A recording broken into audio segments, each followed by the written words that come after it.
Disability is everywhere. Despite this, some believe disability is someone else's problem. Others can't imagine that disability would touch their lives, so they give little thought to the experiences of those living with disabilities, or even the people who care for them. Yet, disability, like any challenge or limitation, is simply a part of being human, a part of life. This makes the invisible border that has created an us and them particularly fragile. We just might be better off preparing for disability than running from it. Any one of us could become critically injured at any time as a result of an accident or be diagnosed with a debilitating disease that suddenly makes you one of them. Hi, I'm Anne-Marie and I am visually impaired. I have been living with my disability for 30 years. Believe it or not, I'm 50 years old. So for over half of my life, I have been living with this disability. Now, I use a cane when I am walking.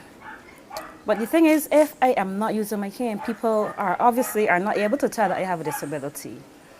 Because, of course, disability does not have a face. So it's not to say that you have a look or a particular something about you that tells that you are. So being visually impaired, it comes with a whole lot of challenges.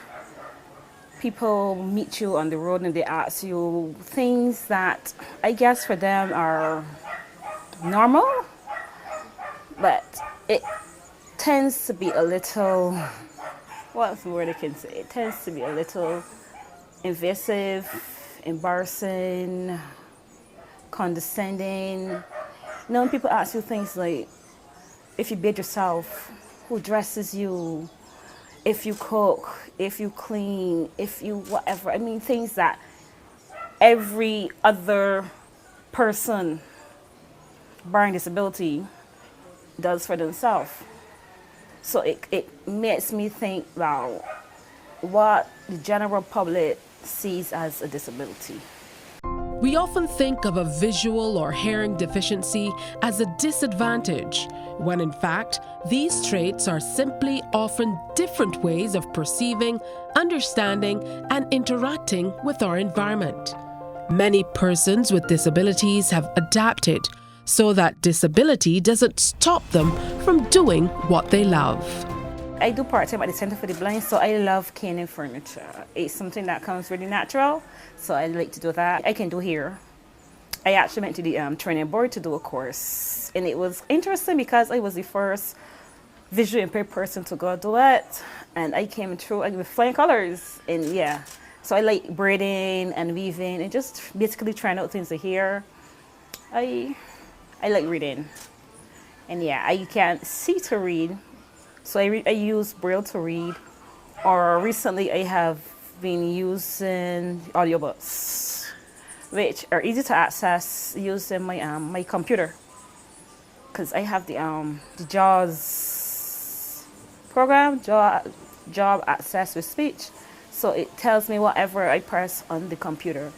So it helps me a lot that I use it, like going on YouTube or whatever to listen to books. The WHO defines disability as a general term that covers impairments, activity limitations, and participation restrictions that reflect the complex interaction between features of a person's body and features of the society they live in. Accessibility, inclusion, and respect of basic human rights determine whether those labeled disabled can or can't. Anne-Marie became visually impaired at the age of 20. Could that be the reason why she has adapted so well? And how do others who are disabled from birth cope? I have a right to just be. Living with a disability in Barbados, it makes me wonder what people think. Because it seems as though, back in maybe the 20s and the 30s, when disabled persons were left inside, when they never came out and nobody knew about them. So people are shocked to see us walking around or shopping. I love shopping. I'm a girly girl. I love shopping. So I have the right to shop. I have the right to get on the bus and sit on the bus without people staring at me. I have the right to look nice and people not look at me suspiciously. And yeah, I can tell when people are looking at me, by the way. I have the right to live on my own if I choose. Because, it is a personal choice. I have a right to be married. I have a right to have children. I have a right to do anything that it is in my power to do or even in my power to try. How basic things like access and inclusion determine who can and who can't. I have the right to go to the beach and enjoy swimming like anybody else. Also, I enjoy going out with my friends and watching a movie or even going to the bar and having a drink or two. Sometimes, Next on Labeled Disabled.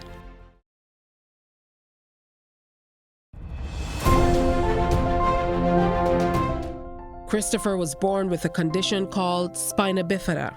He has been a wheelchair user for his entire life, but that hasn't stopped this entrepreneur from pursuing his dreams. Having a disability haven't affected me from going to school. I attended St. Mary's Primary and St. Leonard's Secondary.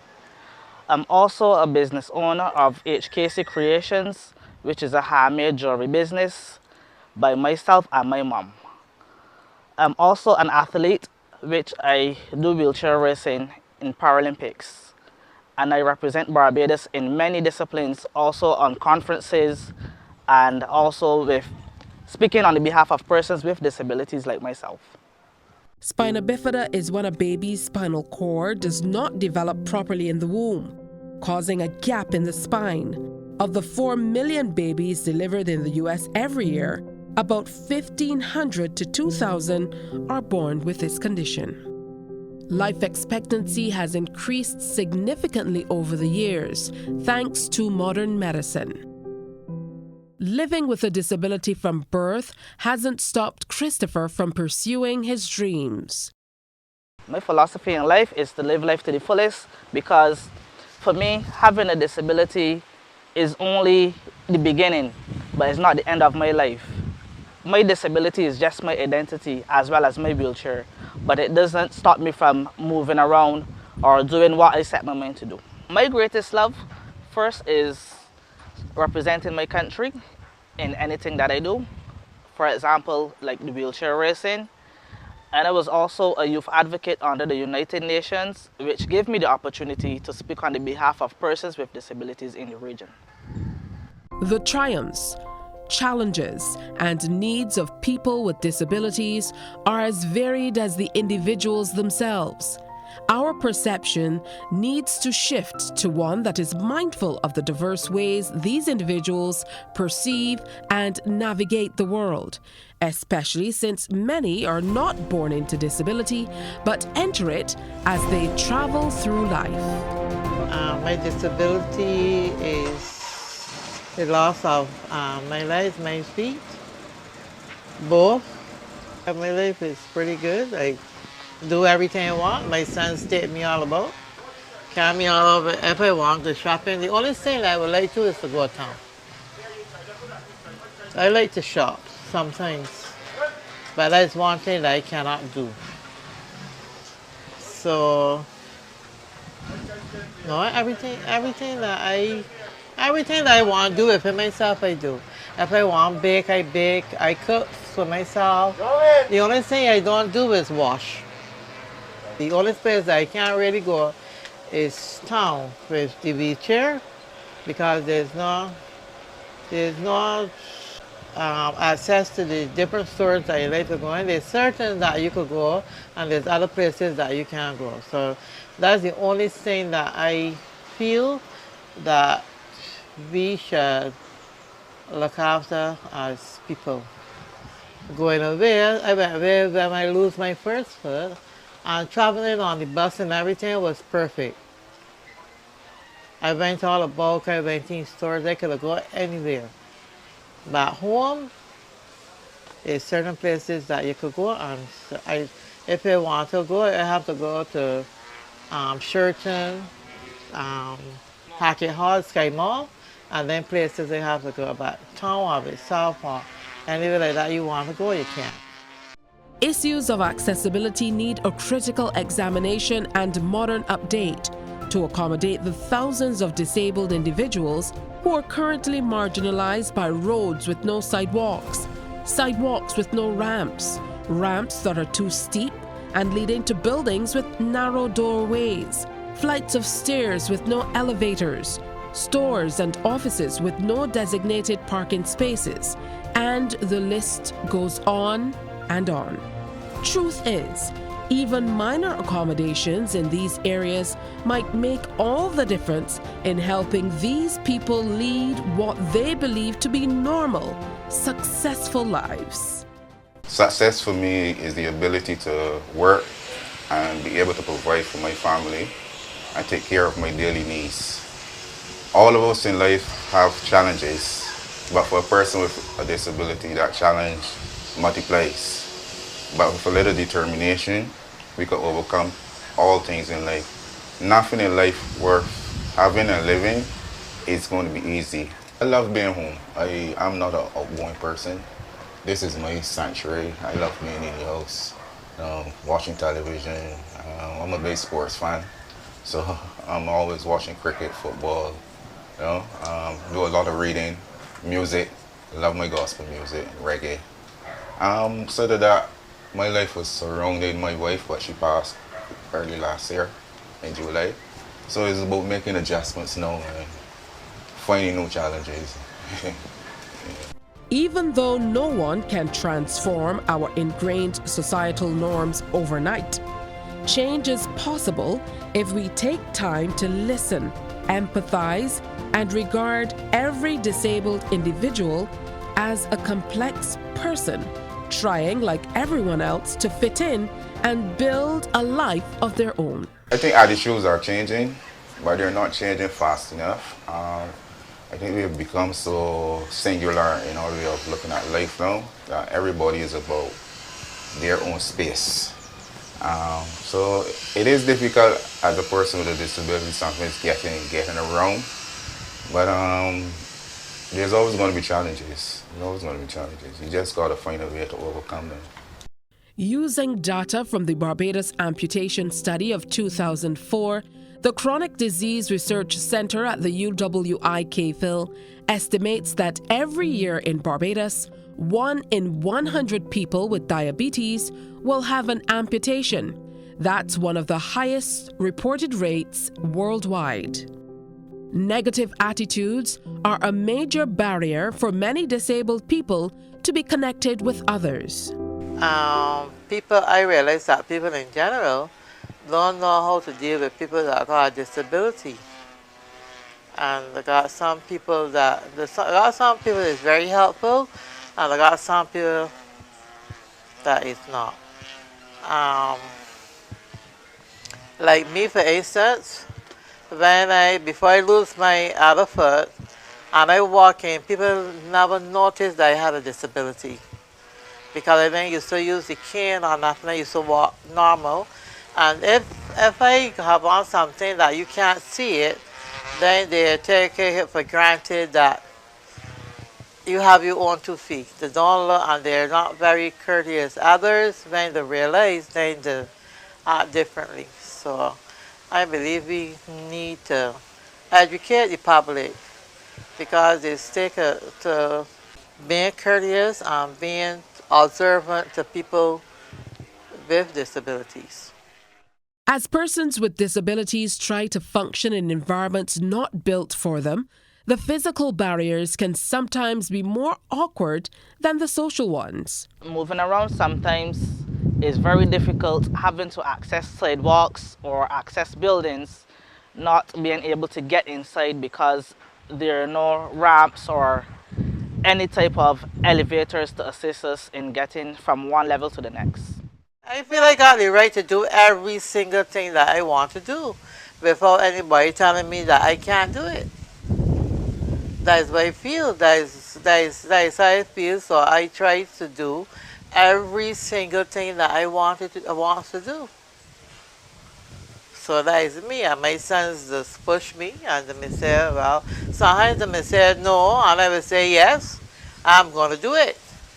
And then I do it. They say, you see, nothing beats a try. I have the rights as a person to sit here and move around, enjoy the atmosphere. I have a right as a person, but as a person with a disability, to expect certain norms that everyone else expects in life. Me having a disability does not make it different. It should not make it any different. I have a right to love and be loved, to enjoy whatever anybody else is enjoying, but with my own personal limitations on those things. Spoke it for me. I have a right to work, to be employed once I have the ability to do the job, to pay taxes, to complain about the government, to complain about my representative if I'm not seeing him and if he's not doing the best job that is possible. Just like anyone else, I have those rights. Let's make it happen. I have the right to go to the beach and enjoy swimming like anybody else. Also, I enjoy going out with my friends and watching a movie, or even going to the bar and having a drink or two. Sometimes, I believe that that right is taken from us as persons with disabilities because of the infrastructure that we are faced with. So I want that this becomes something all of us are aware of as people in a society, not only because you see a person with a disability, but we have to live together in order to be inclusive. According to the World Bank, 1 billion people from around the world experience some form of disability. Despite these high numbers, there are considerable gaps in services that are made available to people with disabilities.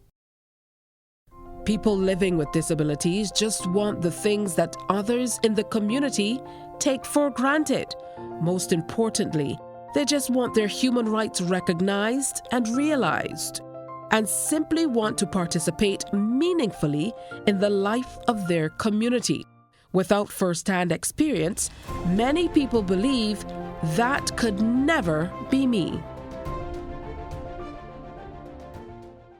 Adapting to life with a disability when you never saw it coming. Graduated from K-Field campus and I was working as assistant manager. I was actually away on a business travel. And I realized that my vision in my left eye was starting to get a little blurry, but I didn't tell anybody. I didn't call my mom on the phone. I dropped my baby. Who does that? My baby slipped from my arms. Who does that as a mother? And it was situations like this where sometimes I would just fall. I was bedridden. I couldn't walk, obviously.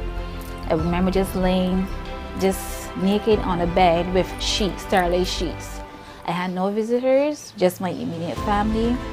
And everybody wearing masks now. I was wearing masks on the ward.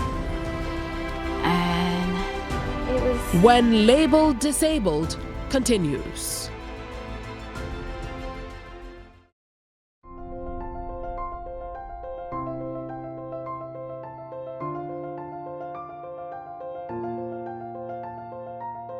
Though it can occur in children as well as older adults, most people with MS are diagnosed between 20 and 50 years old. I have secondary progressive multiple sclerosis.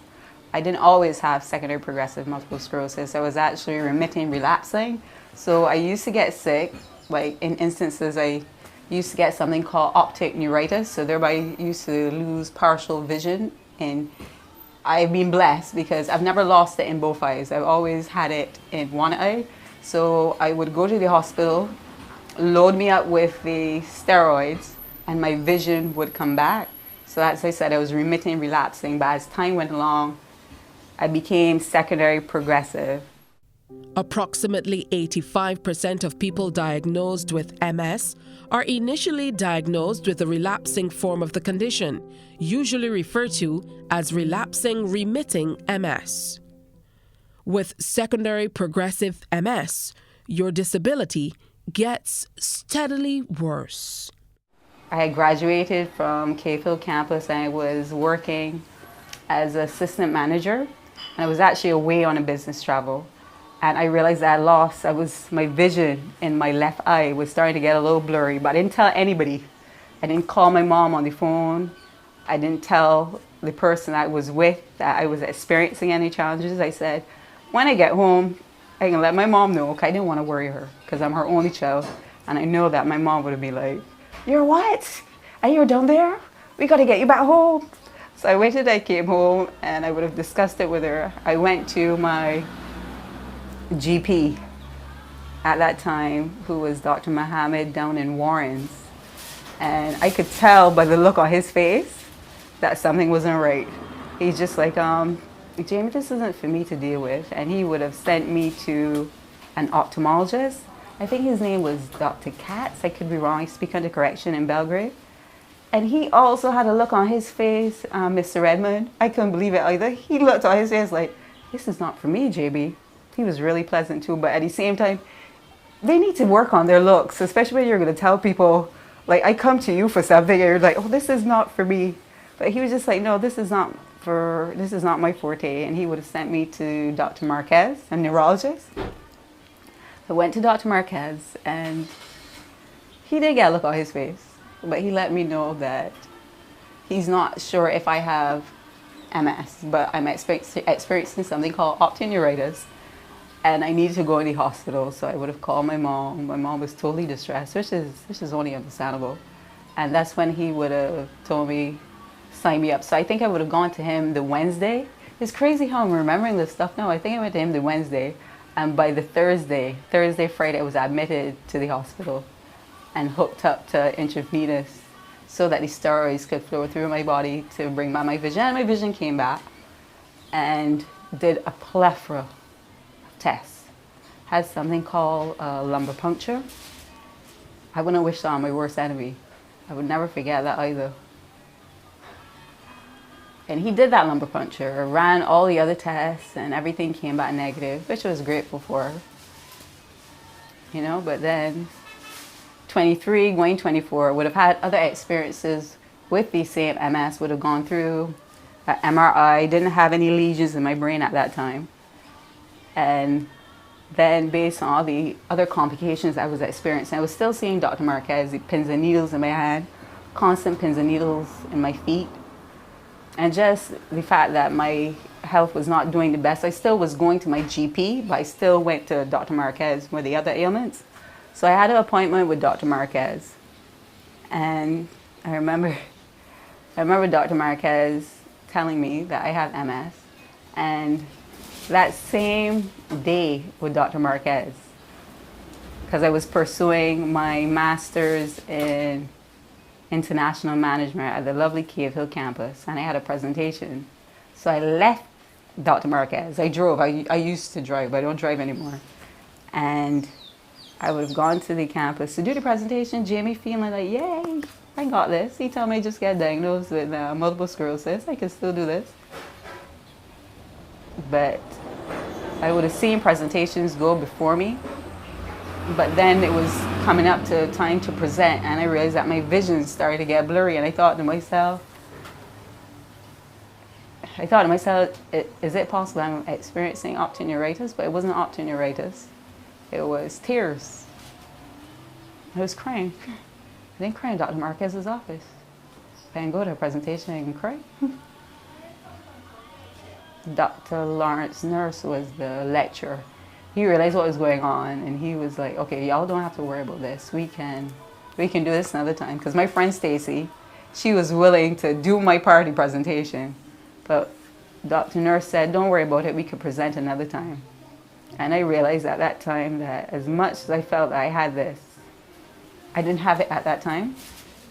But when I came home, as Stacy drove me home because I couldn't drive, I realized that I need to look beyond MS. I was living with it before. I didn't know that I had it, but I was living with it before, but I didn't let it stop me. But because Dr. Marquez told me I have it, does not mean that it should prevent me from doing what needs to be done. And I didn't, because I graduated. I got the master's in the international management degree that I was pursuing. I got a fantastic job. I was real happy. Because you know that you pursue your studies and you finally get a job that you really just say, yeah.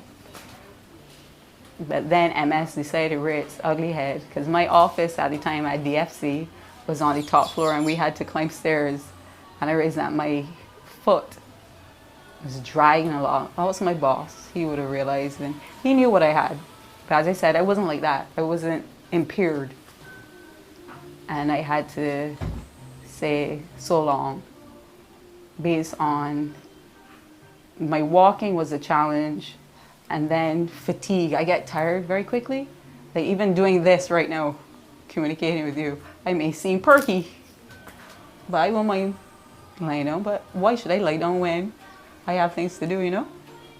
So, as I said, I graduated, got the job of a lifetime. Things were challenging because I thought to myself, I remember telling my mom, how are we going to do this? But that's one thing with my mom. She never gave up on me. Even though at times I felt as though I would give up on myself. She always like, Jamie, we got this. Because I was worried about how we're going to get through in terms of medical bills. Because to see the doctor is expensive. Medication for my situation was expensive. And then, as I said too, I was blessed enough to, the Lord knows what He's doing. I was blessed enough. I had a little boy, Joshua. And he has been a true help, because a couple months back I had a really bad relapse. Walking was on a whole new level, like even to get in the bathroom. My mom had to call my neighbor, our neighbor I should say, Jeffrey. But sometimes he wasn't always available, Jeffrey Watson. He wasn't always available, and we had to then get the help of another friend from the neighborhood. He works at the hospital to lift me in and out. It was a really bad relapse because I had told the doctor I don't want to go in the hospital to be hooked up to IV just to lay there. So he was very good to me. He actually prescribed a Bajan Mobiton of medication, and it worked. When I tell you it was a Mobiton, I mean it was a lot. The same way that I would have taken the medication intravenously, I was now taking it orally, but I believe he had to up the dosage to ensure that really, as opposed to going through the veins and whatnot. So I was able to bounce back, but Josh was also there for me a lot. Sometimes he used to feel bad because, you know, here's this little boy, but he had like a real trooper, you know, because some days I knew he would have preferred to be on his PS4 dealing with his friends, but here he has to deal with his mom.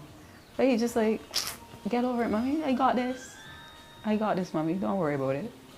So through my mom, through the fact that Joshua never gave up on me as well, that's true, yeah. People didn't give up on me. Compassion and support from loved ones make all the difference.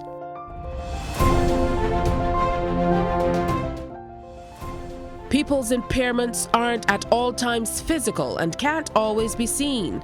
Many often assume disabled people will look or act a certain way. Looking at me, I'm fine. You do not know my struggle. You cannot see my struggle. It is what we call invisible. A young mother and wife blindsided by a diagnosis. That's next on Labeled Disabled.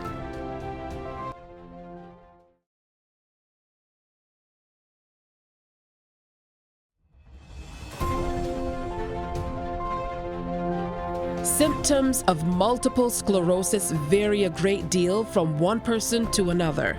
No two people have the same combination of symptoms. This, of course, complicates identification and diagnosis. My name is Melissa Ford, and I have multiple sclerosis. I was diagnosed in August of 2018 after quite a few years of knowing that I was battling with something, but not exactly knowing what I was battling with. In 2018, I had a trip where the morning of the trip, as I was getting ready to go to the airport, I experienced challenges with my eyes. It just started with one eye, my left eye, and it progressed throughout the day. I just thought it was maybe something had flown into the eye and it was just burning a bit. However, by nightfall, I could only see white from the right eye. As the night progressed, I got up the morning and I could see nothing out of any of the eyes. During the second day, I started seeing white again, and then I could not see color, and that alarmed me. For reasons more than one is that I was overseas. However, I had just started my trip overseas and had no idea how to seek medical attention as I was in a foreign land. I reached out to my primary caregiver here in Barbados, and he suggested that it was a good idea to see someone urgently. Unfortunately, I could not see anyone as I was in Toronto, and I had no idea on where to go, who to contact about it. At the same time, it was quite difficult for my family and I, as I had never experienced this condition before. In 2 weeks I came home and I had a doctor's appointment waiting for me when I got home. As soon as I got off the plane, my doctor had arranged for me to see someone. Right now, off the back of his head that does this is a condition called multiple sclerosis. Have I ever heard of multiple sclerosis? I said briefly, maybe just on the television, you may just see an advertisement talking about multiple sclerosis. So I said to him, isn't that a condition that happens in old people where they are in wheelchairs or they can't help themselves and stuff like that? Isn't that multiple sclerosis? I am young, I am in the prime of my life. Can this happen to me? And he said, sad to say, yes, it can happen to you. That in recent times, he have found persons even in their early 20s with multiple sclerosis. He said, however, I don't want to scare you, but I think you need to go and have an MRI done, and that will verify this diagnosis. But I'm thinking that that is what is going on with you. Tears start to flow because I'm saying, you know what, this is my sight. I need my sight. I have my family. I want to spend time traveling and doing all the things that I love, and I need my sight to do this. And he said, we're going to take care of you. By that time, which would have probably been within 2 weeks, my sight had come back completely. I could see color, I could see everything. So I still felt good, but I went ahead and I got the MRI done.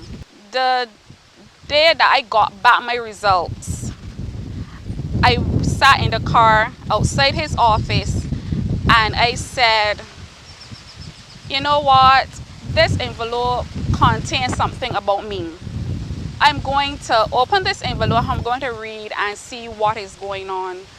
And like I said before, I have been battling something for more than a decade. So most doctors will tell me, oh, you're fine, your test results show that you are good, everything is okay with you. And I have been hearing that over the course of about 10 to 12 years. So I said, you know what? This is going to be just one of those situations. I'm going to hear once again, Melissa, you are fine.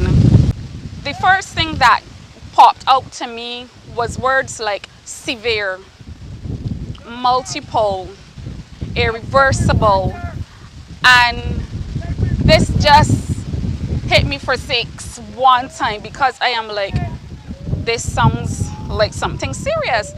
And my husband was in the car with me and I said to him, hun, this is not what I thought it was gonna be, because I'm expecting to hear once again they found nothing wrong with me. And I said, well, I cannot understand all of the words as it is doctor's terms, but I read multiple lesions on the brain, the spinal cord, severe, irreversible, and I am like, oh my gosh, something is really wrong with me. Once again, tears start to flow. This was a bittersweet experience for me. I went into the office.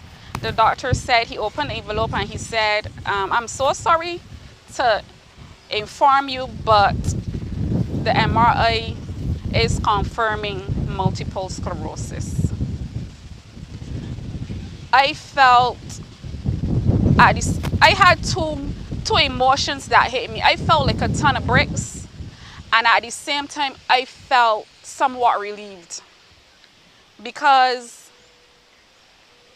at least the multiple sclerosis is not anything I wanted to hear was wrong, but at the same time, it felt good to know that something was going on with me, that something was wrong. And for the first time in all this time, I knew then I wasn't going crazy. I had one doctor that said to me, maybe it is in my head.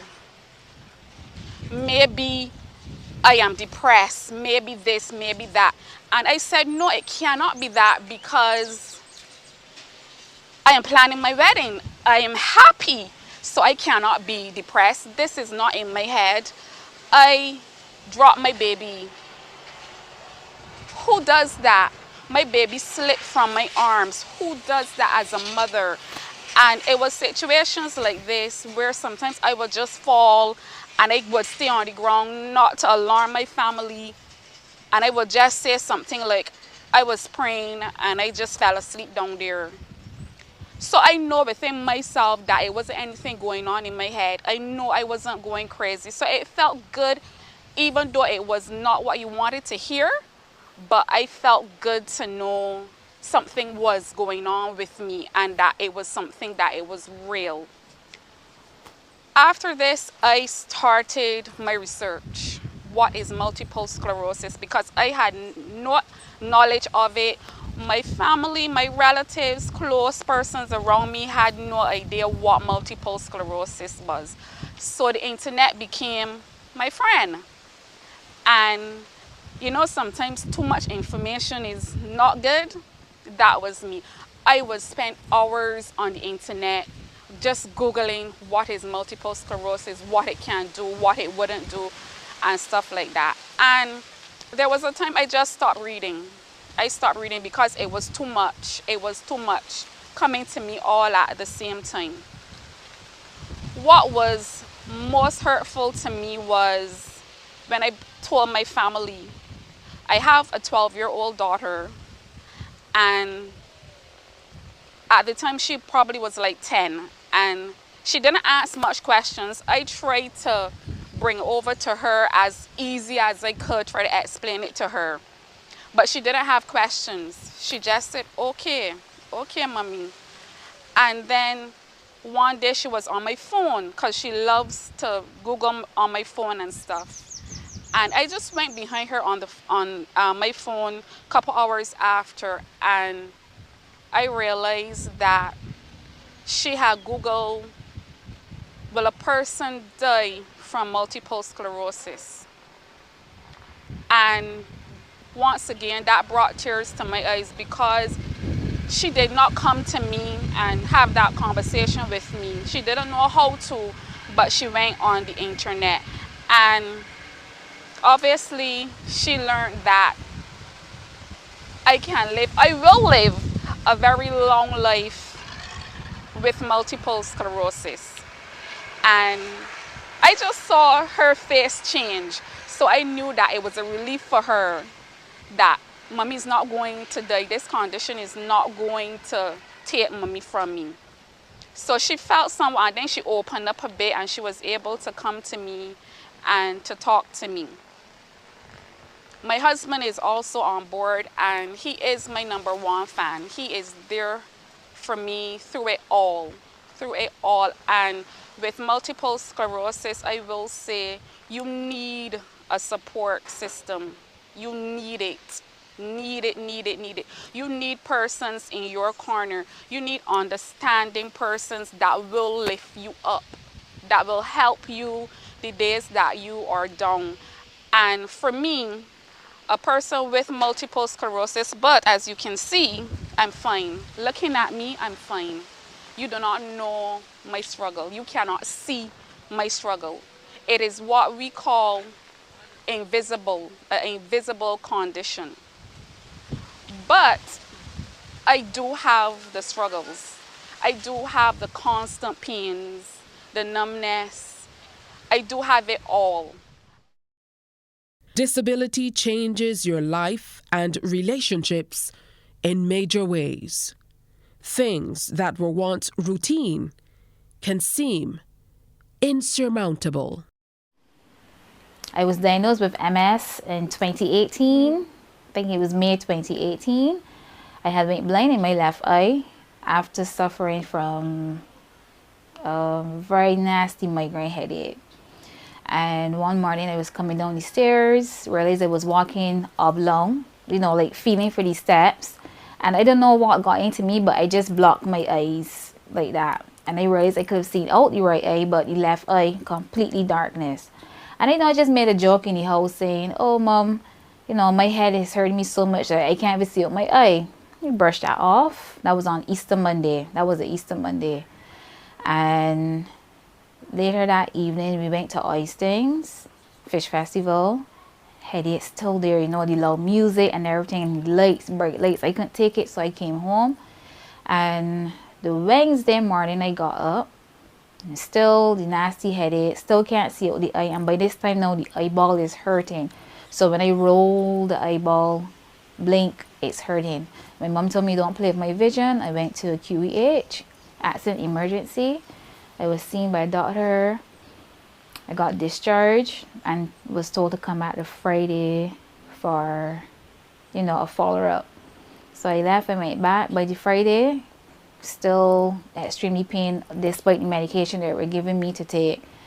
And I was admitted then. And I was given steroids through IV. And obviously the pain and everything went away. But a doctor did told me that I should do an MRI, because normally what they had diagnosed at the time, optic neuritis, is linked with MS, which is multiple sclerosis.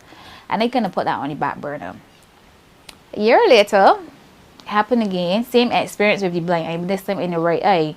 But because I knew what I went through with the left eye the year in front, I went straight back to the hospital, admission, steroids again through IV, and that was then when I did the MRI, and it was diagnosed then. Ever since then, I've been battling with the MS. Like I said earlier, I work in a dental office. I've been in dentistry for 14 years as a dental assistant. So with my MS in the office, with my MS, I normally, my attacks happen more with my feet. Dental assistant, you're basically on your feet, up and down, working on patients, sterilizing, it's a fast-paced job. And then I realized, it's starting to play a toll on me in the office. Well, in between that, shortly after I was diagnosed and given the steroids, before we go forward, with my pregnancy, steroids have a bad thing. So people normally say when you have steroids, it's not good for the body. So I decided to do a body cleanse, full body cleanse I did. I didn't quit, so I got pregnant. The doctor did tell me pregnancy, but now that I'm pregnant, well, at the time, now that I was pregnant, that it would take away all signs of MS, any numbness that I've been experiencing, all that, and she was right. Then after I had Sky, this is like, could be like months. She was like 6 months, 7 months after. The problems start coming back. The numbness in the legs. I'm back out to work now, but the numbness in the legs, the hands. Sometimes when I go out with my friends, I realize that, you know, things were dropping from my hands, and I'm like, well, I'm not even drinking, so what's going on? And like I said, then that led up to the right eye, then the blindness in the right eye again, and the whole cycle went over. And I was diagnosed then after I did the MRI.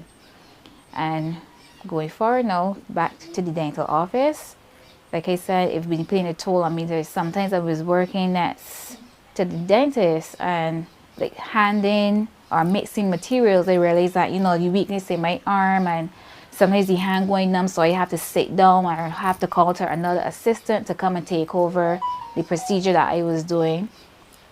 And then some days, you know, in the office walking, losing feeling in the legs, going numb, and that's what really then started to pull me down in the dental office.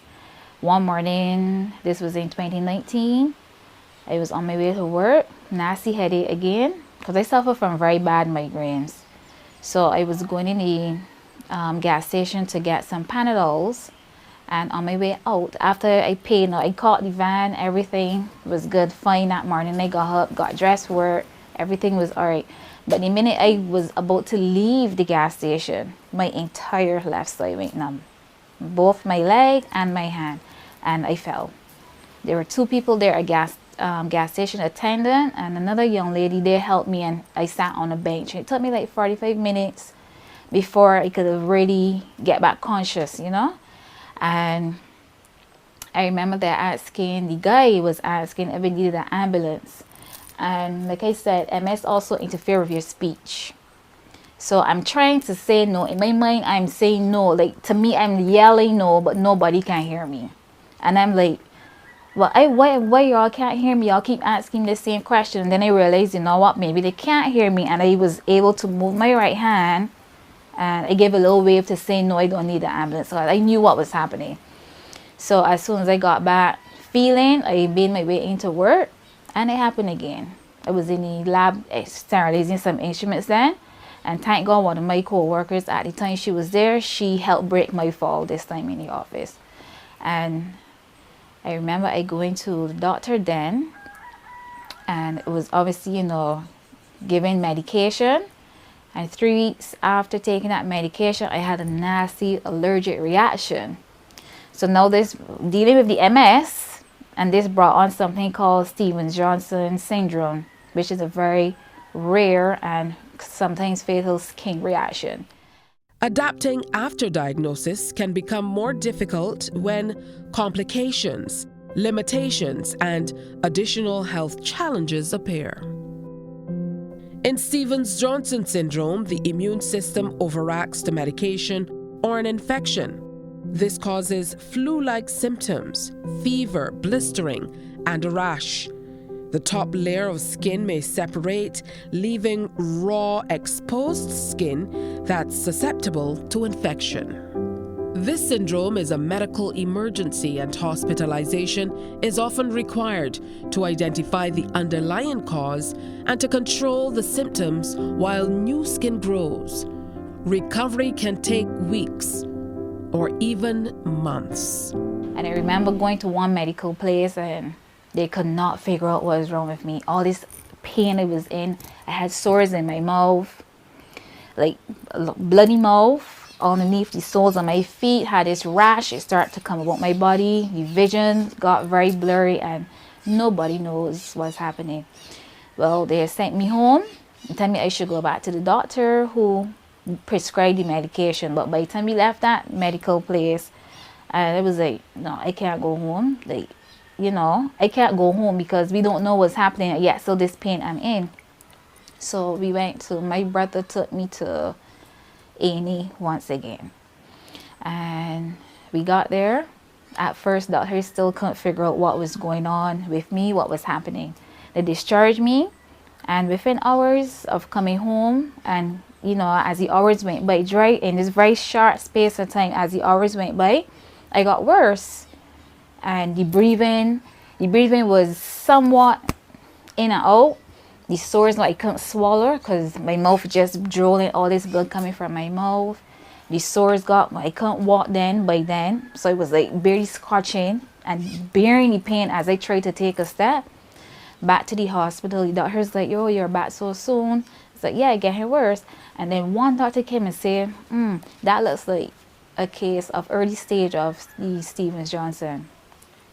So Dr. Bamji was calling. And when he saw me, I remember, whew, sorry.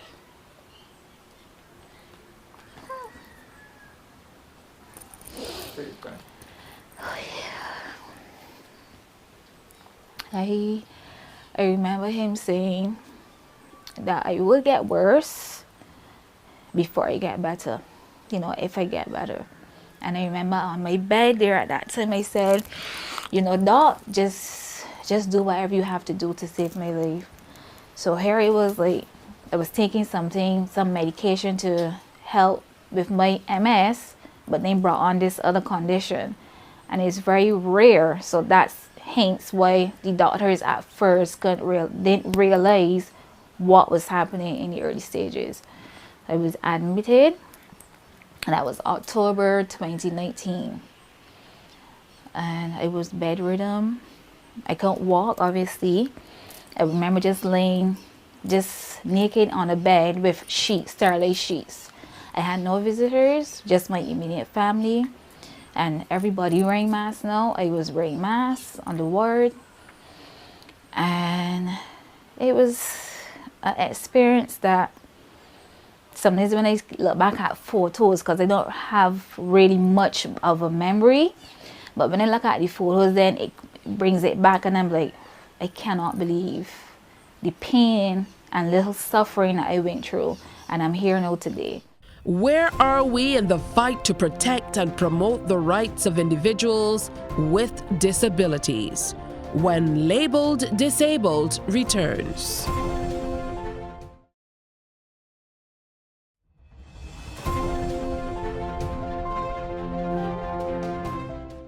While the challenges and needs of people with disabilities are as varied as the individuals, those of us who benefit most from society's current structure have a duty to create a more inclusive world. That would start to diminish many of the everyday challenges faced by people who are living with disabilities. I should be able to have the right to access a sidewalk without having to call someone to lift me in the wheelchair onto the sidewalk. A sidewalk should not be simply something for the able-bodied to step up onto. You should also be thinking about those who have challenges, or even a mother with a pram, you know what I mean, that needs to get on a sidewalk. You shouldn't have to be lifting things to get into a position to go somewhere. And that has been challenges, even to going to a store.